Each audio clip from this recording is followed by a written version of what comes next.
Come on in, Facebook. Come on in. Come on in, Facebook. Come on in, Facebook. Come on in. Come on in. Amen. We praise God. Another Wednesday. Another Wednesday. The Brinson Institute is on the air. Got some things to talk about on today. Come on in, Facebook. Give me a couple of minutes. Come on in. Come on in. Come on in. All right, Dr. Battles. We see you on, Doctor. Come on in. Waiting on some more people. Amen. Amen. Amen. Come on in. Come on in. Come on in. God bless you, man of God. Some folks say, come on in. They ready. They ready. I'm ready too. Come on in. Come on in. Come on in. Come on in. I'm excited today about what God is doing. This is the day that the Lord has made. We will rejoice and be glad in it. Be glad in it. Come on in, yo. Come on in. Some of you all come on in. Dr. Timothy Lee, God bless you. Dr. Rogers, God bless you. My big sister, Loretta Pickett, Prophets, Apostle Pickett. Someone come on in. Y'all do me a favor. Hit your share button. Hit your share button and bring in some of your people. We want to finish part 2. Today I got to finish talking about the black church, why the black church, the history of the black church, who made the black church, the history of us as a people. We need to be clear based upon what we're going through right now. We don't want one person to take the narrative.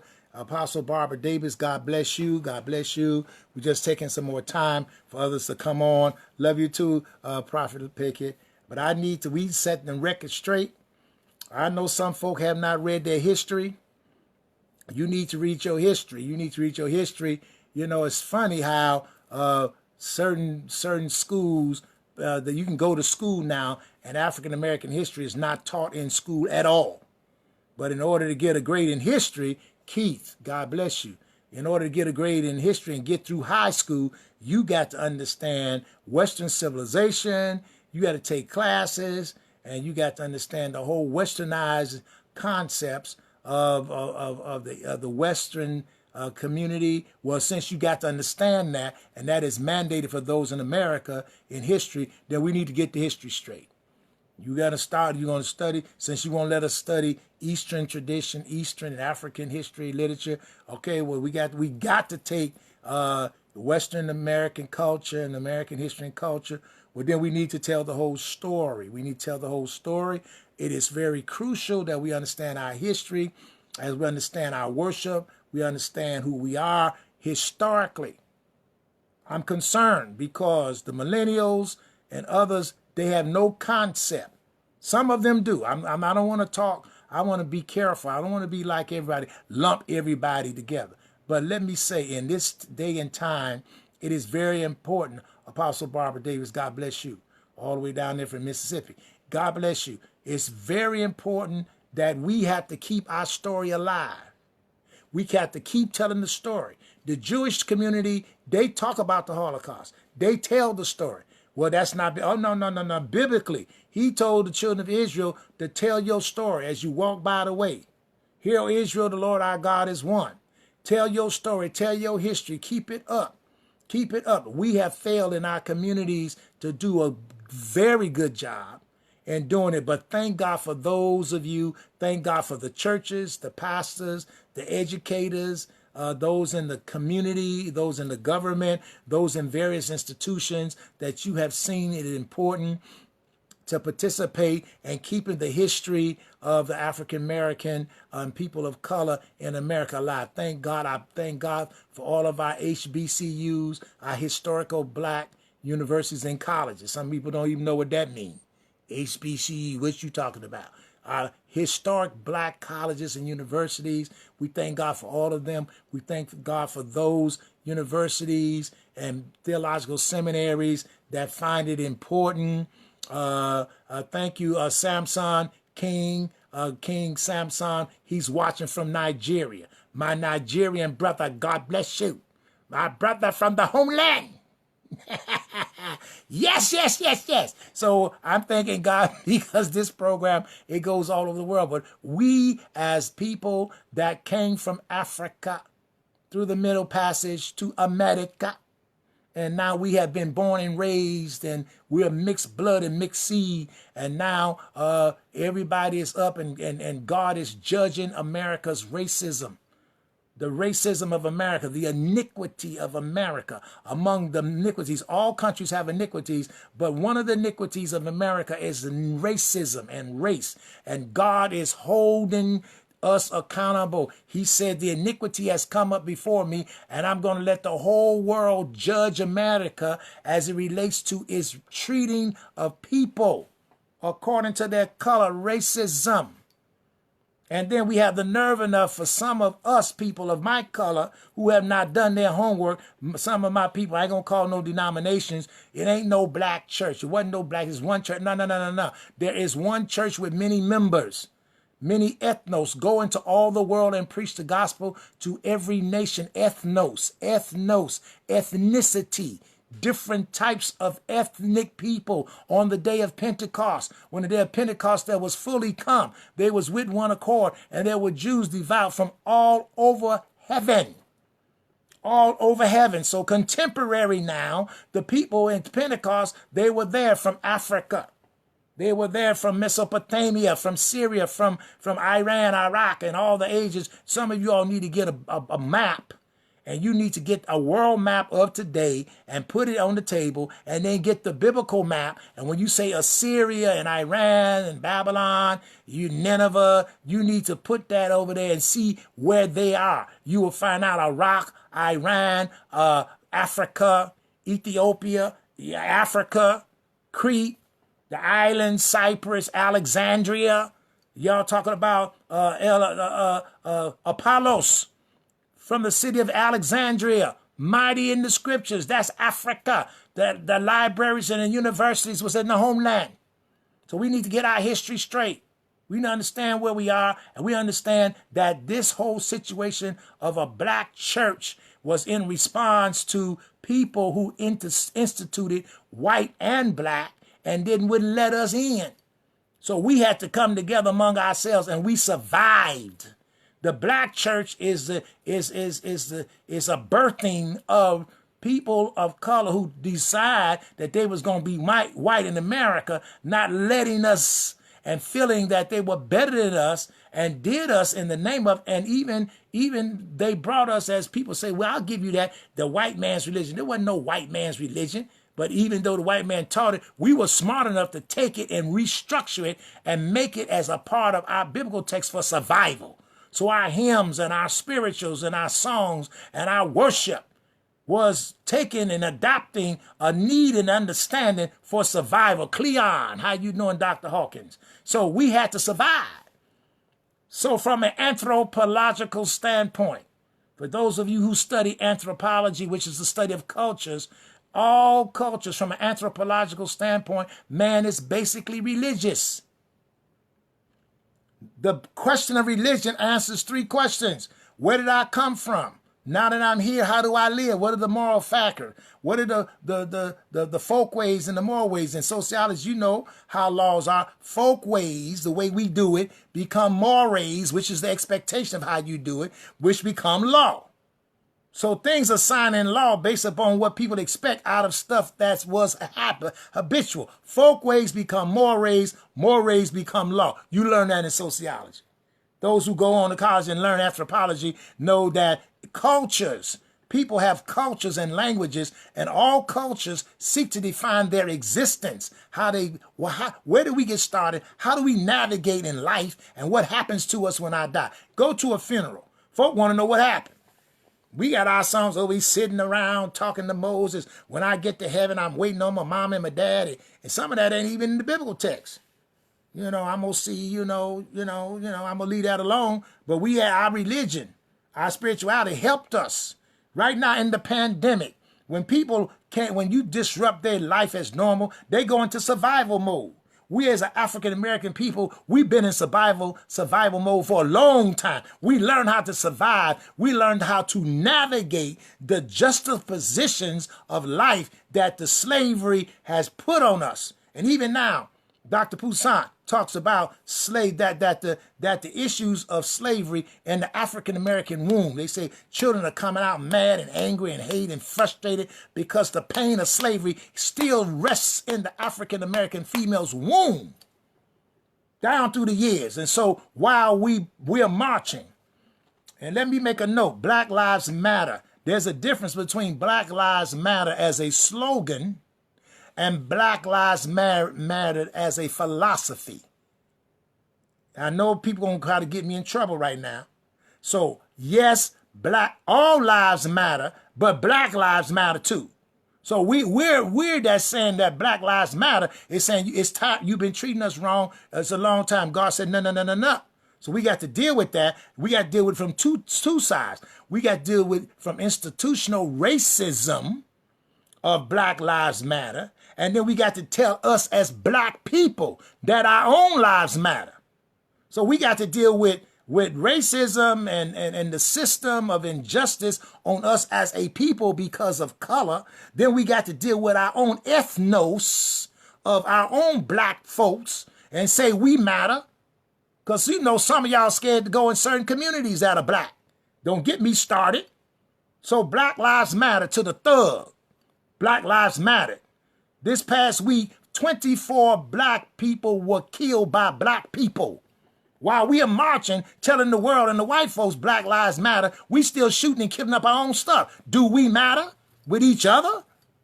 So I don't want to wear that down. Black Lives Matter, yes, I agree. But I'm not going to agree totally with the philosophy of Black Lives Matter.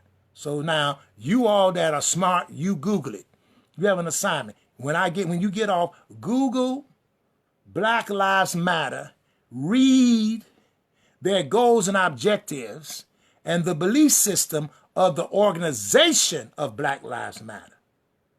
Go get the history. Who started, who organized it, what are their belief system, and are they in your belief system, and are some of the statements in their belief system in keeping with the word of God and what God has to say about humanity? You're going to find some difficulties and some contradictions there. So while I support the slogan of Black Lives Matter, the meaning for me that lives of black people matter, I did not say necessarily I support the platform of Black Lives Matter. So when you out there, Black Lives Matter, are you supporting what? The platform, or you just saying the slogan? People just get caught up in a lot of stuff. I was talking today, we had our Sunday school lesson, and I was just bringing it out. I was studying the Sunday school lesson about wisdom and about leaders. And, we was taught in the Sunday school, that Moses threw his rod when he came before Pharaoh.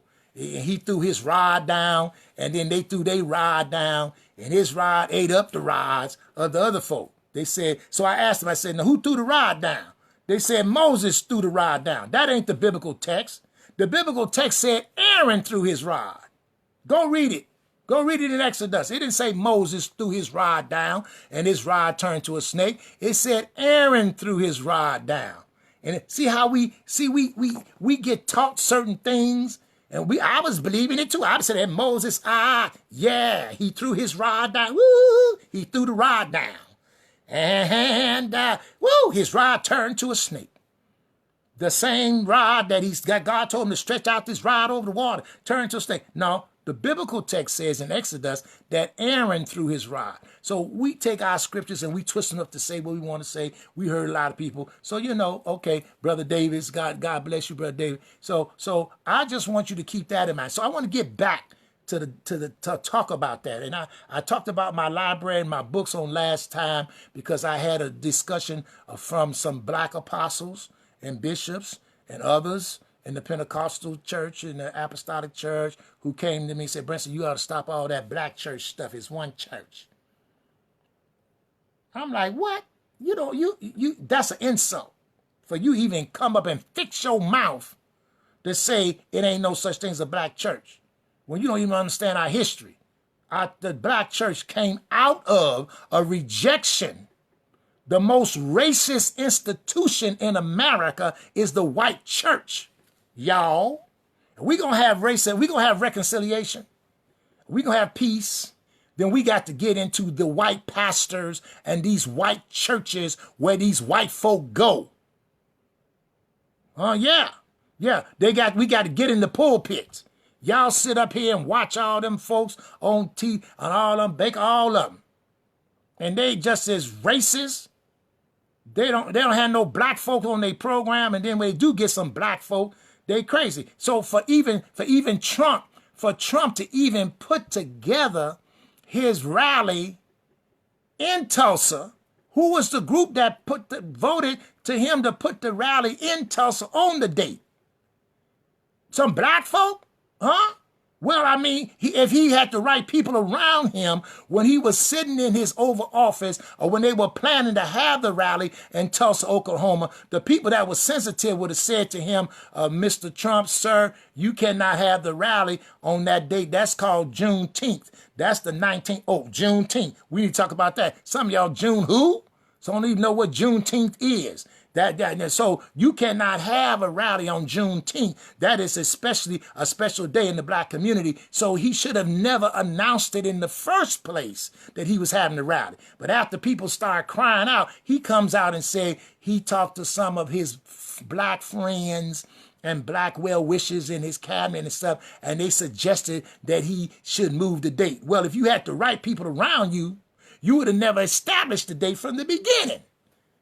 We not stupid. I mean, come on. We got to understand, for him to cancel the date mean that he started the date. That mean the people in the room with him when he set the date, they was not sensitive to the black community. So why would he change the date saying he was because of the black community? You should never had the date from the beginning. And why go to Tulsa anyway after 100 years when you all raided us and beat up folk and kill folk and all that kind of stuff? So we need to understand that. I'm trying to talk about truth.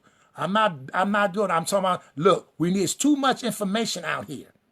There are too many books and stuff. See what the community have done in the educational system. First of all, it was against the law to teach us how to read. Y'all remember that?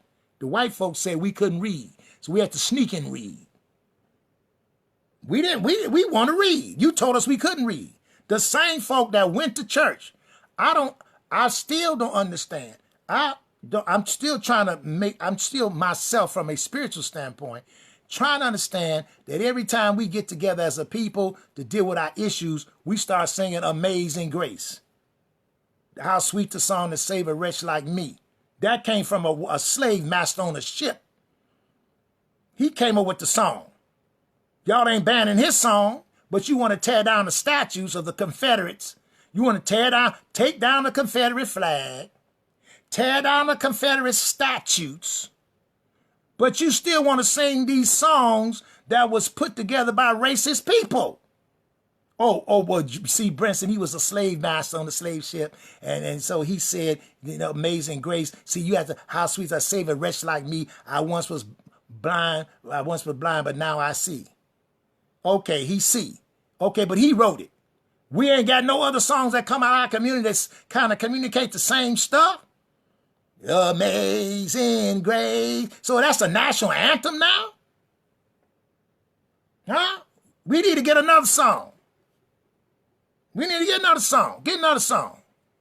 Get some of our gospel songs. We got other songs. Black community, we just let folk just use us.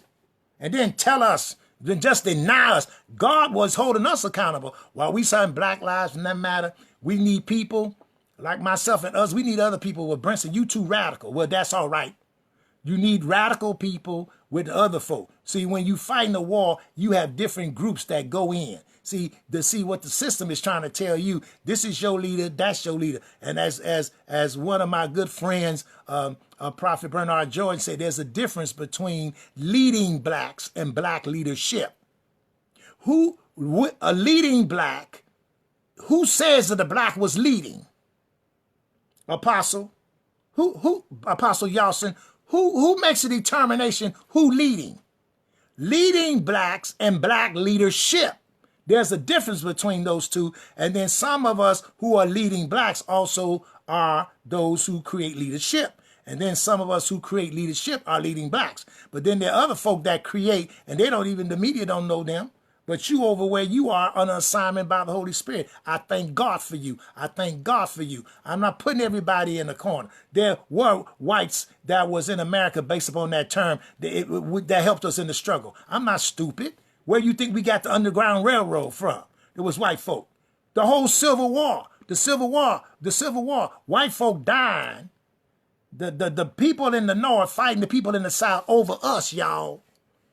The Civil War in America, go look it up. How many people died in the Civil War fighting over whether or not the Negro can be free or not? Come on, William Marshall. Talk to me. Somebody tell me. The whole Civil War was fought over slavery. And you all need to go back and look at the story, because when Abraham Lincoln signed the Declaration, did he sign it to really free us, or did he sign us to save the lives of people that was just continued to die? So that was, well, we better go ahead and free these Negro slaves, because if not, we're going to tear up our union. We ain't had nobody left. I don't know. However, God used them, but the minute he got it, he didn't live long, did he? As soon as he said you get a 50 acres and a mule, they came behind him and changed the law. Sure enough did. So some of black folk, they got some land and stuff. Others ain't got nothing. Jim Crow in the South. Colored washrooms. Colored this. You can't eat in my restaurants. Well, some of them, some of us black folk don't want to eat in your restaurant because your food nasty. That's why we cook among ourselves. We don't have to eat at your restaurant. But we didn't eat.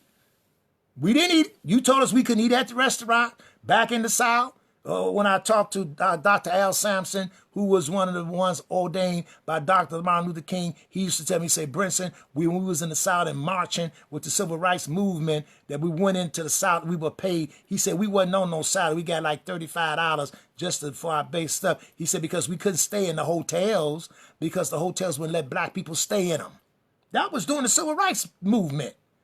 Blacks couldn't stay in certain hotels in certain cities. So what happened? It was people, blacks, whites, and others who opened their homes. And when you went certain places, you stayed in a home with somebody. They fed you and kept you. You didn't check in no hotel. Checking in a hotel anywhere you go because you got a credit card, that's a luxury. We didn't have that as people of color. And if you had to use the bathroom, they didn't have no color only. You white only and color, you better keep on traveling. Hold your water. We're going. We can't stop here. So they had what they called a green book. What is a green book? Look it up. The green book was a book put together by some black people, that's called survival, to tell you based upon when you go to the South and when you travel through America, what roads to take, what roads not to take. Sometimes we had to go through the back road to get where we had to go because you couldn't be on certain main highways. Where to go to eat, where not to go to eat. Why we had to have a green book?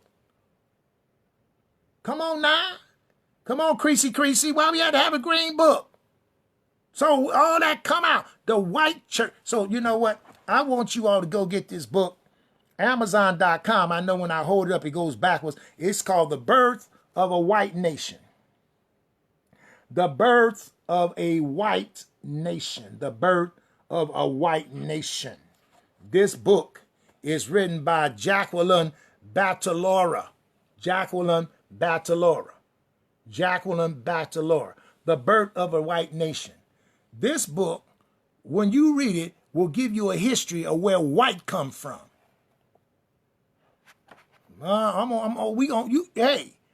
Because in the world wasn't distinguishing people when they talked about white, man, black, Negro, the color. They were talking about a description.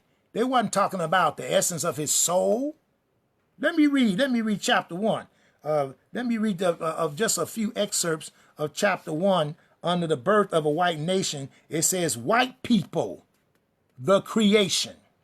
This chapter and the next are devoted to providing an explanation for the creation of a group of humanity called white people.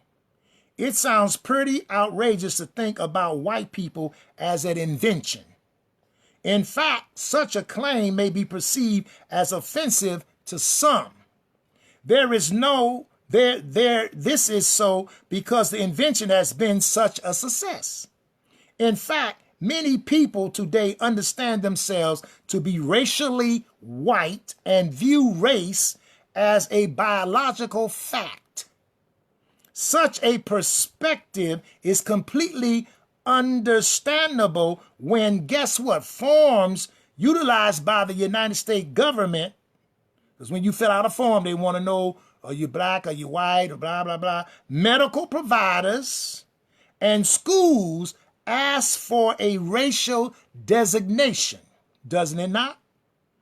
Look at your driver's license. Such common social practices make both race, quote unquote, and the groups listed under it seem real.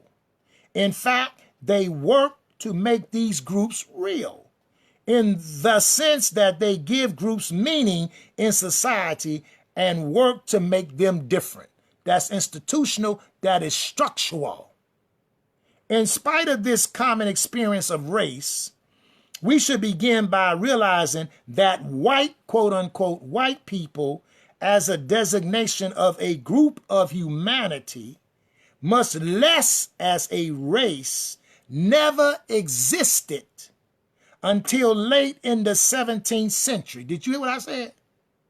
This means that, quote unquote, white people have been in existence for a very short time of time. White people whose skin reflects light skin pigmentation have been in existence for thousands of years.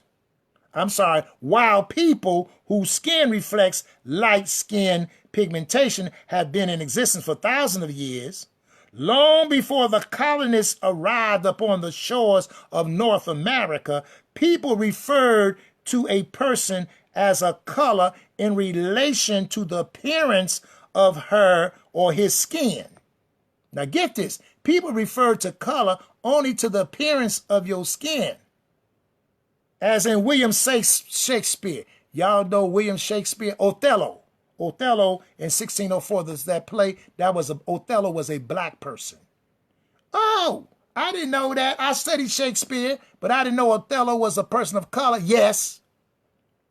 However, these descriptions were just that. Remember, descriptive. Much like a person can be said to have a yellow or brown hair, descriptive terminology creates a visual context. Such descriptions generally do not presuppose a human difference that is thought to constitute a distinct human order or unique race. Let me say that again. Descriptive terminology creates such descriptions generally do not presuppose a human difference that is thought to constitute a distinct human order of unique race. Dean Bennett. So what happened? They took our description of color, red man, black man, this man, man of color, Simon the Canaanite, the Niger. They said in the scripture, Niga, the Niger, when they talked about those in the church, Antioch, so and so, the Niger. That means the black one.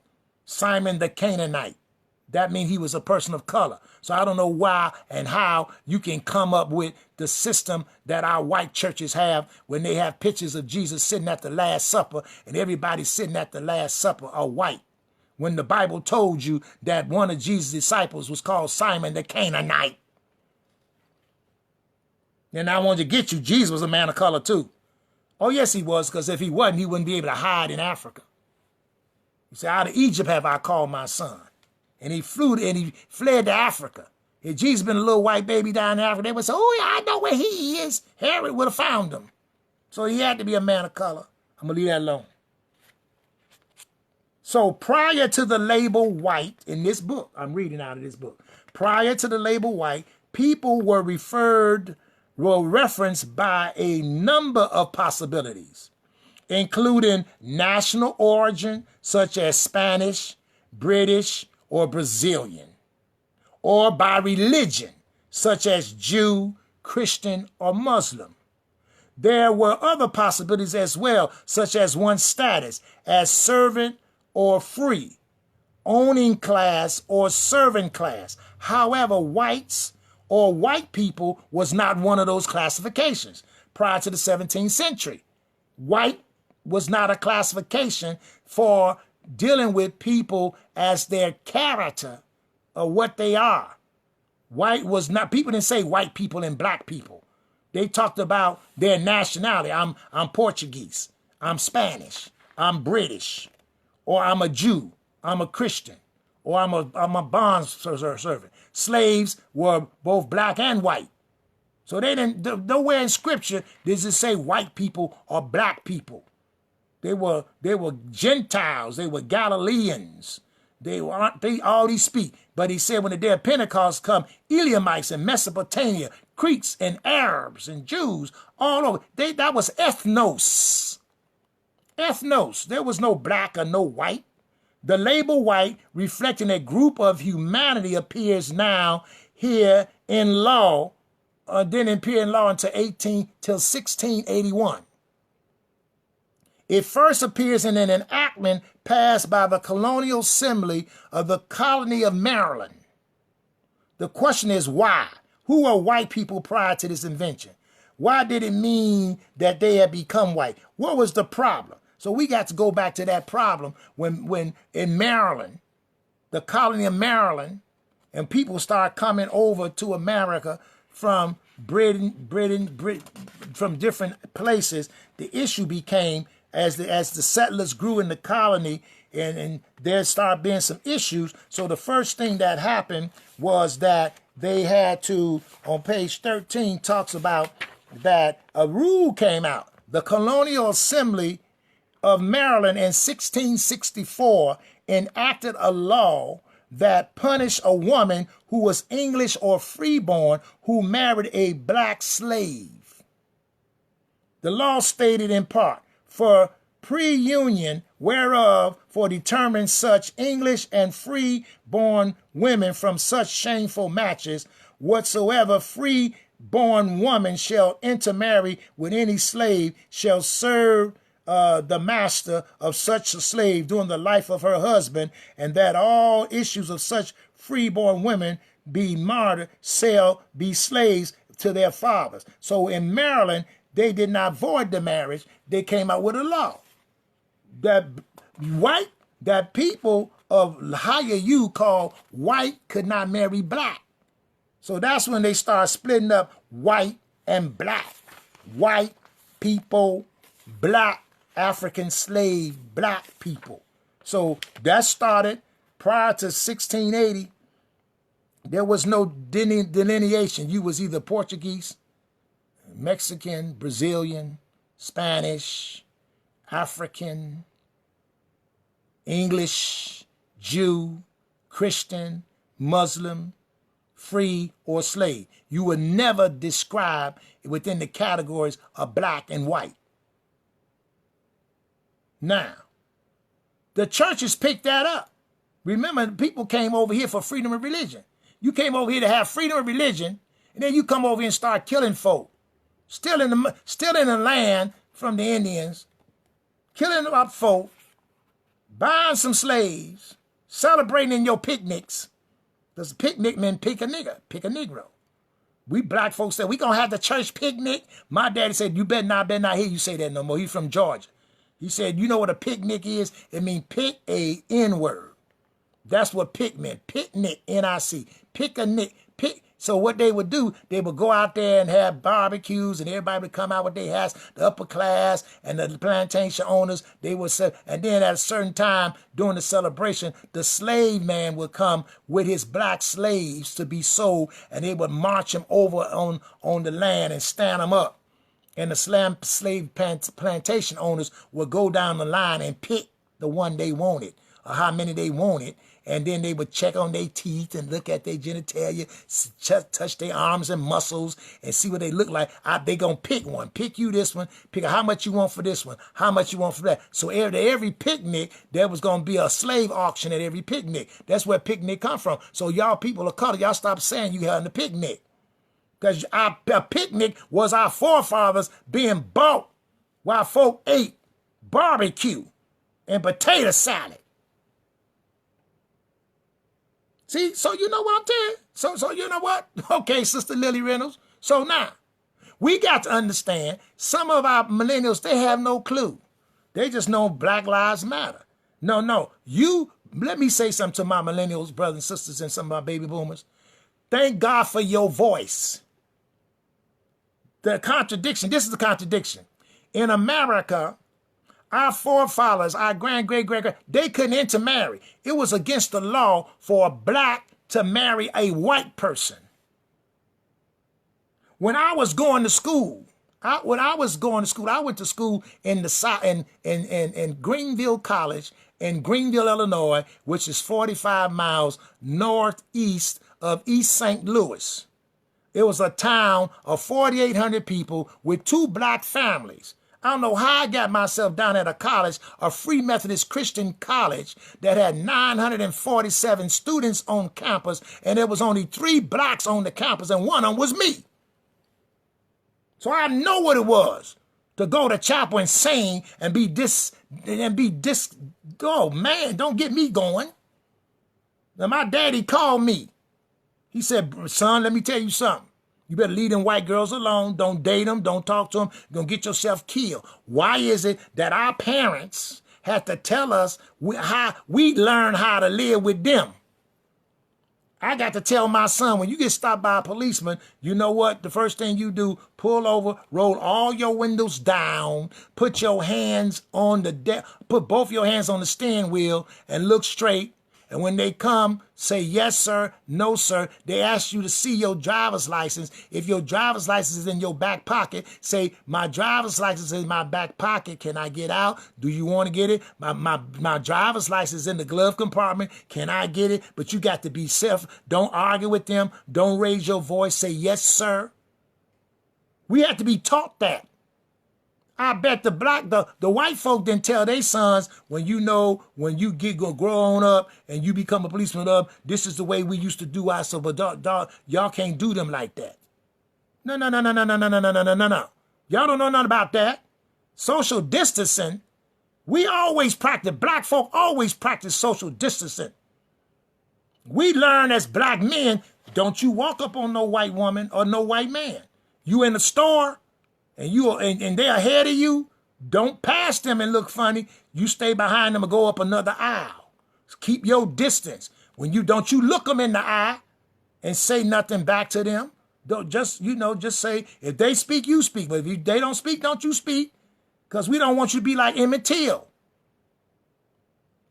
Those folk, they went to church. They sung their hymns in the church. The white church a lot of them did not want us in their churches. We were not allowed in some of the churches to go to church with the white folk and sit with them. Where we went, we had to sit up in the balcony or sit up in some other place. And then they didn't allow us to have church with them. They told us we could have church, but the white man or the master would sit in the church and listen to our people to see what they was going to preach about and sing about. So we came up with the spirituals. The spirituals were songs that were coded that had another song. Swing low, sweet chariot, coming forth to carry me home. Swing low, sweet chariot, coming forth to carry me. Looked over Jordan, and what did I see? We took the scriptures, rearranged them to our survival, and coded them. It wasn't all about going to heaven. Some of y'all black folks so stupid. It wasn't about going to heaven. It was about over the Jordan. The Jordan was the Mississippi. The Jordan was what swing low, what time? We gonna meet. Harriet Tubman is in town. We getting ready to get up out of here. So we had songs, LaRon Matthews. We had songs. See? So some of us, LaRon Matthews, God bless you, say they still don't. They just want your money. Some of the black church, we always let white folks and other people come to our church. They can come, but when we go to their church, we can just sing in the choir, be a usher, hee, smiley, wiley. I bet you won't sit on the board. Show me how many white mega churches have black, creative, smart, intelligent black men and women sitting on their board of directors. How many white churches got assistant pastors paying them full-time salaries to be on their staff? You gonna tell me there ain't no black church? You better go somewhere and sit down. It was thank God for us as a people. Our churches helped us navigate through the questions of life, got us through. And there we were radical, all kind of things, from James Cone and other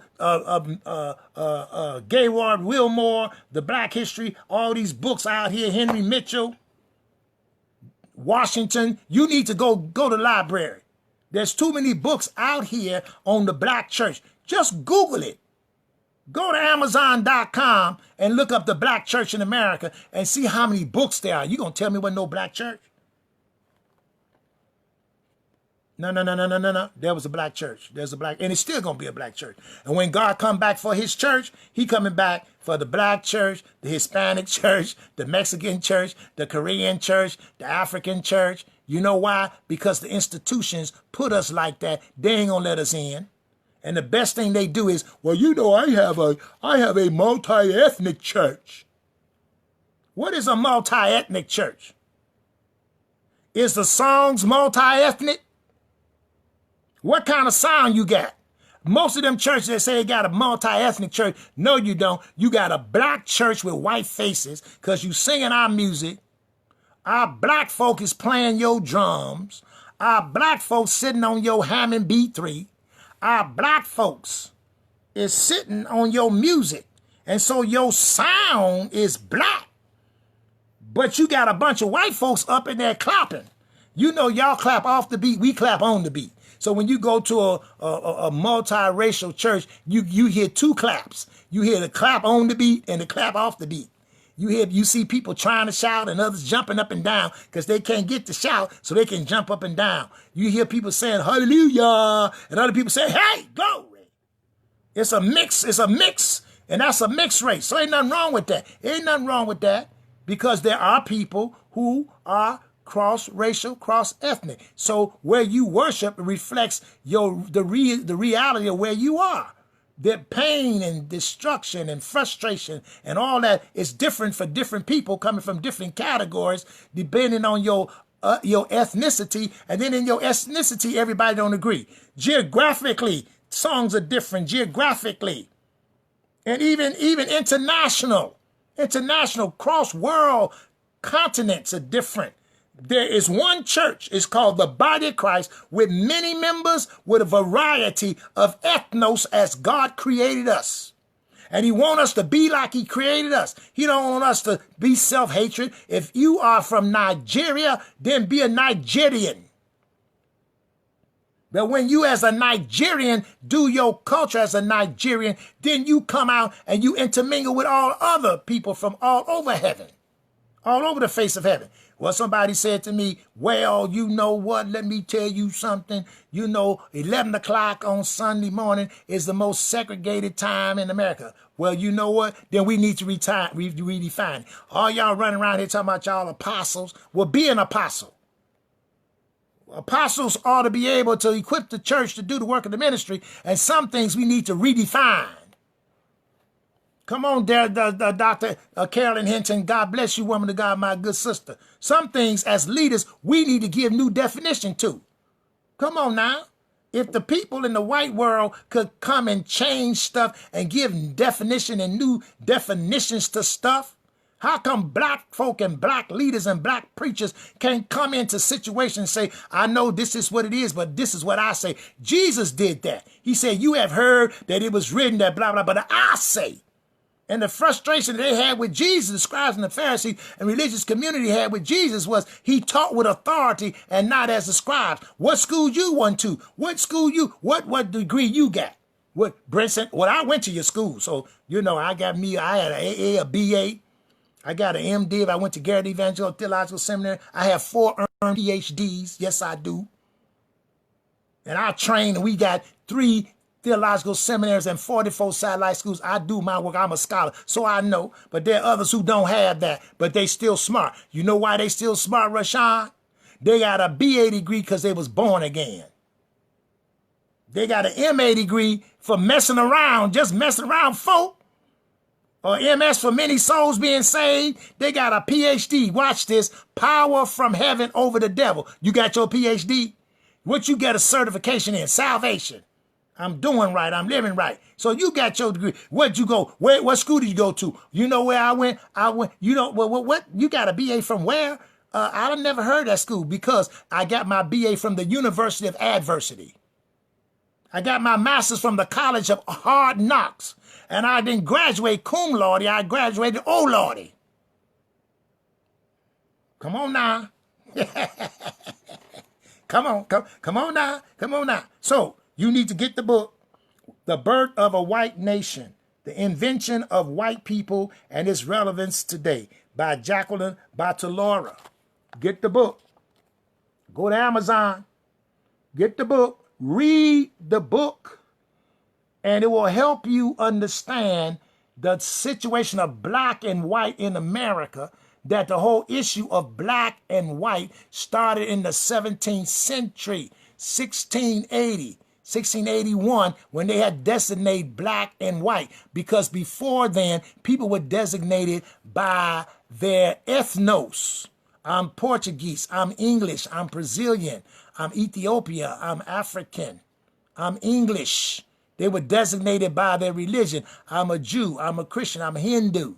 They were designated by I'm a free man or I'm a slave. They wasn't designated by the color of their skin. The color of their skin was only descriptive. The color of their skin did not talk about their character nor the level that they were in life. Until we came to America. America started this. Black and white. That came out of America. It started in Maryland in 18 years. And then y'all, So you told me that. The white church stood by. When I went to school, I went to Bible college. I went to their schools. I didn't go to HBCU. I went to the white evangelical schools. I know about InterVarsity and all them white folk. One of my mentors, Dr. Bill Bentley, Hiram Bentley, Root Bentley, and some of those, they were evangelicals. They had to start a caucus. The National Evangelical Association that we know of today has within it the National Black Evangelical. Walter McCray, get in contact with him, president of the National Black Evangelical Association. They had to go into the evangelical movement and say, we black and you all gonna do right by us. Because they wasn't doing right. They had to have a caucus. We went to the white colleges. We had to have a black caucus on the campuses to make them teach our history and treat us right as blacks. Y'all forgot about that? Millennials, y'all don't know nothing about that. Y'all just see it. Y'all just take exams. You don't know what it means to go to school and be treated all kind of ways. You write an A paper, you only get a C out of it. You don't know what that is. My job is to help you understand. So no one group will own this narrative. Well, I'm not my own standby and letting one group, one generation own the narrative of 401 years of slavery in America. How is that? Any change that happens among nations is generational. God is a God of generations. He even told us in the Bible, I'm the God of Abraham, Isaac, and Jacob. That's 3. So how is one little group of folk gonna speak for a whole? No. You can't do that. You can add your voice to the voices. You can add your experience to the experiences. Some of you all are crying is wrong for that white man to put his knee on that boy and that man while he hollered. But there was some atrocities worse than that. Our black men were hung on the trees and cut open, disemboweled. Our women were raped and cut open. That's worse. You know, black folk died all kind of deaths. Worse than a knee on your neck calling for your mama. But we need to have that voice. Worse than being shot in the back. But we need your voice. So your voice ain't the only voice.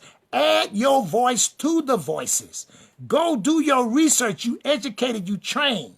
There's too much information out here. Go read our history as a people. Then you will have an understanding that you are singing with a choir. There is a sea, a cloud of witnesses that's gone on before you. Your grandmama, your great-grandmama, your great-great-great-grandmama. Way back 401 years ago. We've been mistreated for 401 years. And so you add your voice to the voices. But I thank God for your voice. But I just want you to know you ain't the only voice. So I can't let you you're not going to just take the narrative and take it the way you want to take it and then throw off what God is doing. I believe God is using you as a generation to speak. Within all the generations, he raised up a generation that will speak. So you may be that generation that speak, but when you speak, speak with information. Speak from a holistic understanding. Just don't speak from what you know. If you can't respect your grandmama, you need to shut up. You can't sit down with the elderly and get their stories. Go to some of these nursing homes. You ain't got no grandmama? Go to some nursing home. Go to church. Go to some of these places. Go to the clubs. Go wherever. Find you some seniors. Sit down and say, tell me your story. Tell me your history. A millennial is my grandson, my granddaughter. You don't even get along with your own mom and daddy. Black Lives Matter, disrespecting your own mom and your daddy. You don't have no relationship. Half of y'all don't even know where your daddy is. Mad at your mama, mad at your cousin. But you go out there talking about Black Lives Matter. Your life matter. You matter. So you matter, so matter with you. Who do you know? What you doing? Are you going to school? Are you working? Do you have a job? Or are you sitting at home playing with the games? How did the institution of slavery, racism in America? Racism. We talked about racism. We said it's cultural as well as institutional. Racism is institutional and structural. It's interpersonal and individualized. It's internalized for self-hatred. So racism in America is all going through. So the situations, we need to change that. We need to change that. We need to change our own self-hatred. I got so much to talk about. I want to narrow down. I want to go back to the black church. The black church now, historically, there's so much about it. So I need you all to read about it. I got 15 books sitting right here on it. Go do your research. My job is just to be a watch person on the wall. Tell you, go study the black church. Go study history. And then the black church is in transition. We need to improve. I'm tired of the people on the radio talking about the black preacher. The black preacher stealing all the money. That's a lie. That's a perpetrated lie. It's a myth that's been carried. Ain't no black. There may be one or two black preachers that stole the money. But stop talking about the black preacher. See, that's how the enemy do. If the enemy want to tear out a system, it tears down its leaders first. It make you disrespect the black preacher. And most of y'all that disrespect the black preacher, you disrespect your senior citizens. You disrespect your own self. So the black church taught you how to understand death and dying. You grew up in the church, mama so-and-so died. Who was they? You went to, some of y'all, your first funeral was in the black. You never know what a funeral was till you went to church. When you was bad and didn't act right, Mama Brown put you next to her and gave you some candy and pinch you, sit down, sit still. Now everybody, well, we having so many problems with him. He's having burnout. We didn't have them problems. You tell that person to sit down and shut up, they sat down and shut up. Nowadays, the people are scared. They talking about, we'll take the police out to school. You better not take no policeman out to school. You better keep them in the school. That's stupid.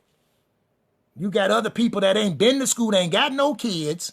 They ain't been to the school. They're going to sit up there. I hear some of these talk shows is nothing more than people running their mouth with no experience, want to make a show, make it show just to talk. Who gave them permission to be on these talk shows just talking what they don't even want to talk about? And this is all about money. We need some talk shows that's going to, thank God for some of these talk shows. We need some talk shows, some more talk shows that's going to keep you educated, that's going to deal with some real issues. Not just in there to get a rating. It ain't about these black preachers. The black preachers and the black leaders, the black deacons. When we had black preachers and real black deacons and stuff, we didn't have all this problem in our black community. The black men, that's institutional. Racism and slavery always came in. Talk about one of the evangelists talking about, I'm against this and this because they teach against black brothers being fathers. Well, hell, how some of these black folks, men gonna be fathers when the system messed up and jacked us up from slavery? Soon as they came down, they got black men with genitals and this and that strong and brought them to the plantation. to be the stud. And then when they studied and got some children and had children, they shipped the stud to another plantation. Or they took the wife and the children to another plantation. Or the white folk went in and had sex with the man's wife right there. He had to work. Or he got hung on the trees. So where the black man at? Then you take him. Now the new slavery is jail, prison, institutions. How many black men went to jail for smoking weed? Now they didn't legislated weed, and the lines are so long, and you know how many people in the line are long? White folk. There's more white folk in the line buying legal weed than black folk, because they was buying it all the time, but when the black folk got caught with it, they wouldn't put them in jail. Come on now. When they first started off giving welfare, black men couldn't be in the house with their children and their mothers. They was getting welfare, getting green stamps and getting stamps. The supervisor or the social worker is coming by on Wednesday. She make a call and say, Miss Brown, you know I'm coming by on Wednesday, okay? Miss Brown knew to get her man and her husband out of that. Get him and take all his clothes out the closet and leave the house. Don't be there, Earl. Rayshawn, we couldn't be there. So if you had a family and you was on aid and getting a check and getting some food stamps, they'll pop in on you. They want to look in your closet to see if you had a male living in your house, and they found out that you had a male living in your house, your food stamps got cut off. Y'all don't know nothing about that? And they just recently, black men could even get food stamps. It went to the mama. It went to the female. Come on now. White church stood by and let that happen. They went to their prayer meetings. They went to their Bible studies. They had their tent meetings. They sang and they laid hands. They did all kind of stuff. The 7 mountains of culture came out of a white man over in the varsity where we had to fight. When I was going to college for equal access, he get a thing talking about the 7 mountains of culture. We gonna take the world. We got to take it through the 7 mountains of culture. He didn't mean black folk taking the mountain of 7 cultures. That didn't mean education and economics and religion, the 7 mountains. He didn't mean that black folk should be at the top of those mountains, or even if he meant that white America and the white young people coming out of these colleges and universities, they ought to be Christians enough. The 4 spiritual laws didn't come from the black folk. The 4 spiritual laws came from Billy Graham and all them, and they discriminated. How many black folks sang with Billy Graham? Name me. Black folks, we have always opened our doors to any color. Dr. Martin Luther King, when he the Peach March, whites, blacks, Hispanics, Jews, Protestants, Catholics, Muslims. Cheney and all of them died with us. So God has used the people of color to bring the world together. And now he's using. So you, my brothers and sisters of the younger race, you say, well, you know, I'm not black or not white. Well, Obama, you know, he had a African daddy but a white mother. Thank God he didn't live in the South, because he would have been in trouble. Somebody would have got killed over that. Like I said, when I was going to school, I went to college from 70 to 74, 75. It was against the law for interdating. You could not, black men were not allowed to date white girls. It was understood. You better not bring the spook that sat by the door. Or raising a son, Sidney Poitier, you better not bring no black man home to this house.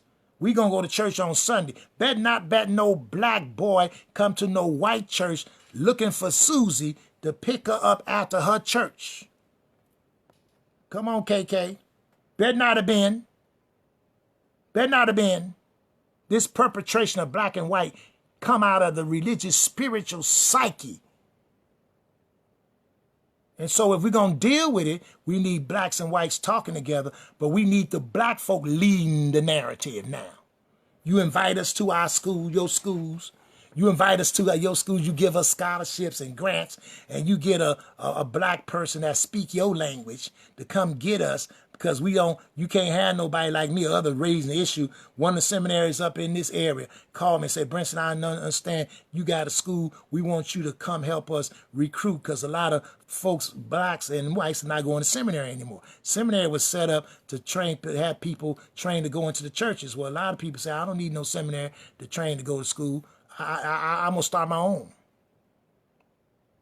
So they said, well, Brinson, we need you to come and help us. I said, why should I go into my black community and recruit people to pay $25,000 a year for 3 years for you to give them a theological education of dealing with God and the gospel, and your Jesus is white, your gospel is white, and all your professors are white? No, no, no, no, no, no, no, no, no. Put some black professors on your faculty, equal to your white professors. Let them read some black books by black theologians and black scholars and black authors. Get your Sunday school material. Some of the black folks in the black churches now, the Sunday school curriculum that you use is wrote by white folk.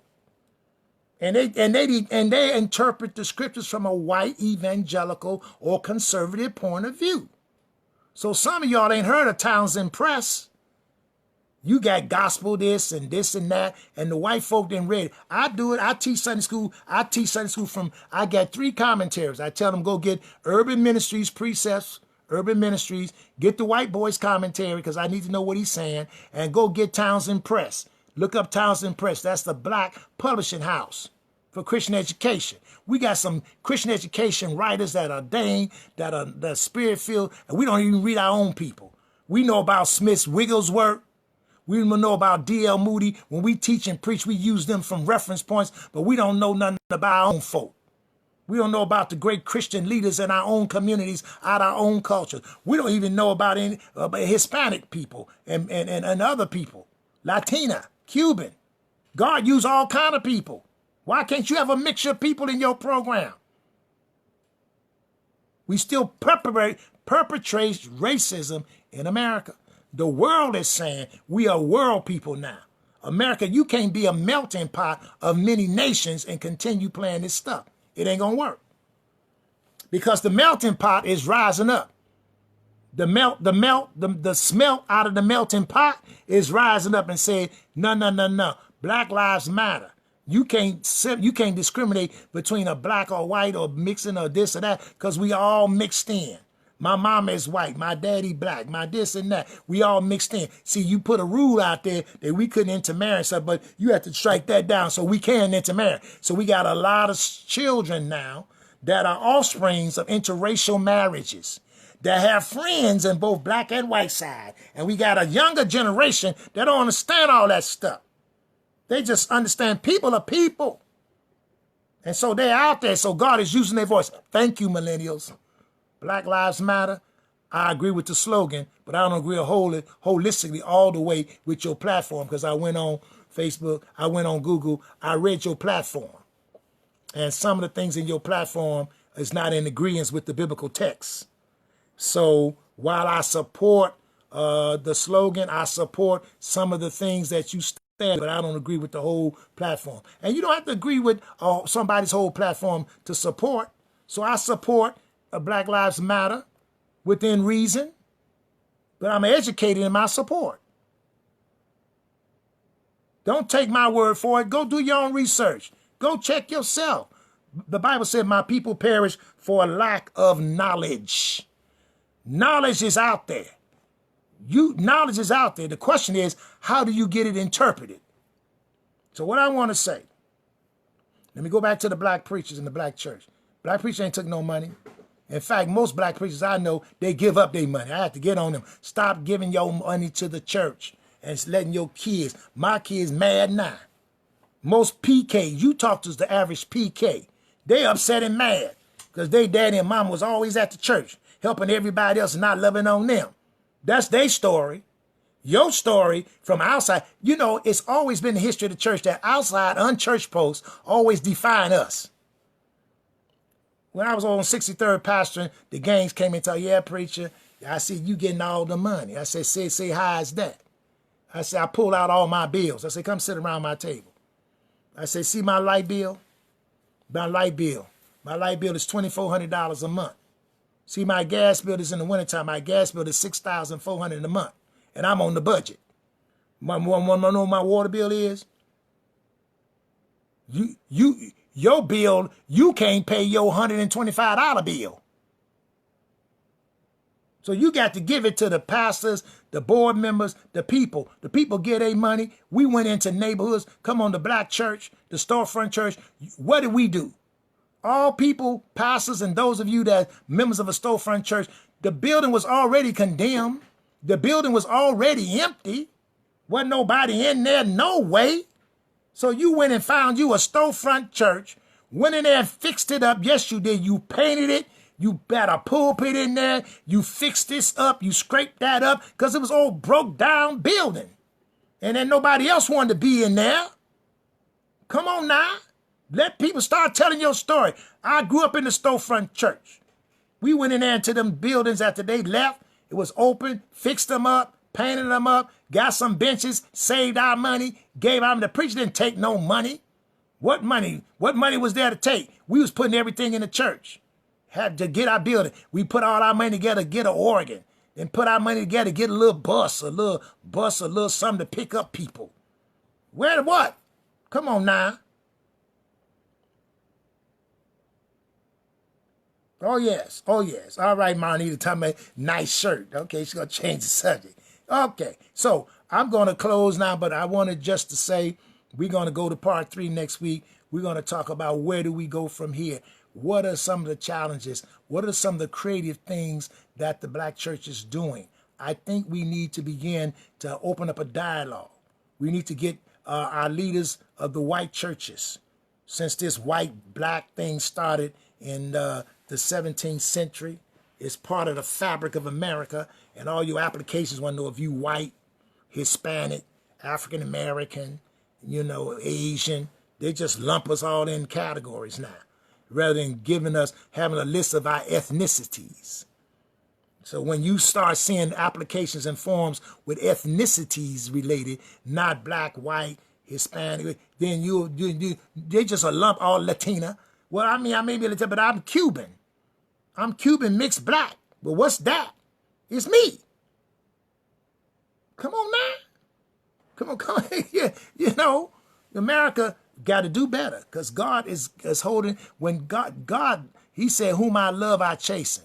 Too many people been praying and fasting, seeking God. Too many prayers and gone up. 401 years of prayers going up, and the blood that's been shed, calling out of the earth.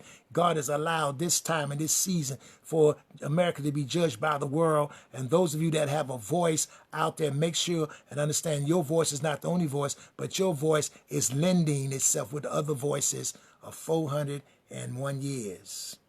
And as we come this week on Juneteenth, the 19th of June, some of you all need to go Google up Juneteenth, understand what Juneteenth means, celebrate Juneteenth. Some of y'all never heard it before. June, the 19th of June, what happened with African Americans in this country. Go study it. Those in Chicago, turn the VON. They're going to have a program all day. There's going to be a march in Grand Park celebrating Juneteenth. So since all lives matter, then get with Juneteenth then. I celebrate all our leaders, all our pastors who've been there for the people. Despite what people say and talk about, you've been there, you prayed, the times you gave up, the sacrifices you made. I pray for all PKs that are mad and hurt and wounded and disjointed, that God will heal you. We sorry. I apologize. I apologize to my 3. They still mad, but they be upset. Daddy, you love this one, love that one. Was this God daddy and that God daddy? They came to our house, ate all our food and all that stuff, and we just wanted your time, and you was always at the church. I repent, but that's all I knew. That's how I was taught. But now I know I ain't going to be at church all that time. Some of us are learning now. We're learning. We learn how to do better. But thank God for those of us, and all down through the history, our mothers, our grandfathers, our aunts, the village. The village has always been a part of the village. Our churches, a lot of our large churches today started in the storefront. Clay Evans and a lot of Brazier, a lot of our black mega churches started in storefronts, started in people's living rooms, started at little hotels, and then we grew. Because back in those days, they didn't even let some black churches couldn't even buy white church buildings. That's how bad it was. We don't even want you in our building once we leave here. We'll tear the building down. They did that over in Beverly. It was a church over in Beverly. It's a bank now there now that's not even a bank. And the black folk wanted to buy the church. Before they let them buy the church in the white neighborhood, they tore the building down and put a bank on the property to keep black folk from buying that church. So while we complain, we know we're talking about history. But once we understand our history, we can say, now, how do we go from here? White folks are saying, well, I'm going to say different people of color, Portuguese, Brazilians, Mexicans, English, Spanish, people of the multi-ethnic community. We can come together and talk. Well, if we say that Sunday is the most segregated time in the history, let's redefine that. Let's say that 11 o'clock on Sunday is family meeting time. Whites, you go to your church. Blacks, you go to your church. The Brazilians go to your church. Hispanics go to your church. All y'all go to y'all different churches. Make that ethnic Sunday. So that's ethnic Sunday. Ethnic Sunday. Ethnic Sunday is 11 o'clock. Everybody's going to go back home, and that's going to be family church. And you're going to talk about black on black crime. You're going to talk about Cuban on Cuban crime. You're going to talk about loving each other and stop hating your own brother and sister the same color. We don't talk about the white folk doing what they're doing for us. We're going to talk about how to love each other on that Sunday. So everybody out at their church going to go together. This is a time for every ethnos to have their little 11 o'clock, come together, repent for what you've been doing as you work internationally and as you interrelate with other cultures and ethnic groups, and then talk about you being who you are. So the bananas go to banana church. The pineapples go to pineapple church, the apples go to apple church, the orange go to orange church, the grapes and different starters of the grapes go to learn how to be a better banana, to be a better pineapple, to be a better orange. So Monday through Saturday, you participate in the fruit bowl of humanity. So when I come to the fruit bowl, I want an orange because the orange is an orange. The orange ain't all wheat because the orange know how to be a strong orange, but they learned that on the Sunday when they went to family meeting. So we're going to take Sunday and stop being segregated and say it's because that's the family day. That's going to be family meetings. Sundays are family meetings for all ethnic groups to take care of their family issues and be strong to talk about when I enter to worship, I depart to serve. So Monday through Saturday, what am I doing in the involvement and interrelationship with the humanity of life called multi-ethnic, multiracial. So when the white folk go to the white folks church, the preacher's going to talk about racism and how they treat each other. And when we go to our church, we're going to talk about how to live, how to function, and how to stop killing up one another, and how to get along with everybody. And when we come back out on Monday through Saturday, we're going to live together in the world of multi-ethnic, multi-groups, but we got to come back sometime and have our own homecoming to deal with our own issues. That's one church, many members. If the elbow don't learn how to be an elbow, it ain't all one body. The whole body ain't the elbow. The whole body of Christ ain't the white church. The whole body of Christ ain't the black church. The whole body of Christ is many members. That's what the day of Pentecost was. So don't stop all this holiness, all this stuff. Y'all ain't acting right. Y'all not exegeting the text right. When the church was born on Acts, in Acts 2:4, when the church was born, it was a multi-ethnic coming together of folk. Read the text. Jews from all over the earth. It talks about Medes, Elamites, Arabs. We all hear the word of God in our own language where we were born. So every now and then I need to let me have some church in my own language. And then when I have church and hear God in my own language, then I can come together with the total community and we can have an apostolic move. Because he said every nation, every kindred, and tongue. When God comes back, when Jesus comes back for a church, it said every knee shall bow, every tongue shall confess. So you going to change the song? Y'all say every knee shall bow, every tongue. Well, if it's only one tongue, why every tongue? He's coming back for a church. A church without spot, a church, all nations gathered, all nations from every kindred and every tongue saying Jesus is Lord, from all nations, all kindreds and all tongues. So if he's coming back for a church of all nations and all kindreds and all tongues as one, then come on, let's celebrate our ethnicity. Let's have a place where they can come and we can take care of our home business and then get out there in the world and interrelate. As a black man, as an African-American man, I need to be able to talk with an English man. The English man, African-American man, need to talk to the Spanish man.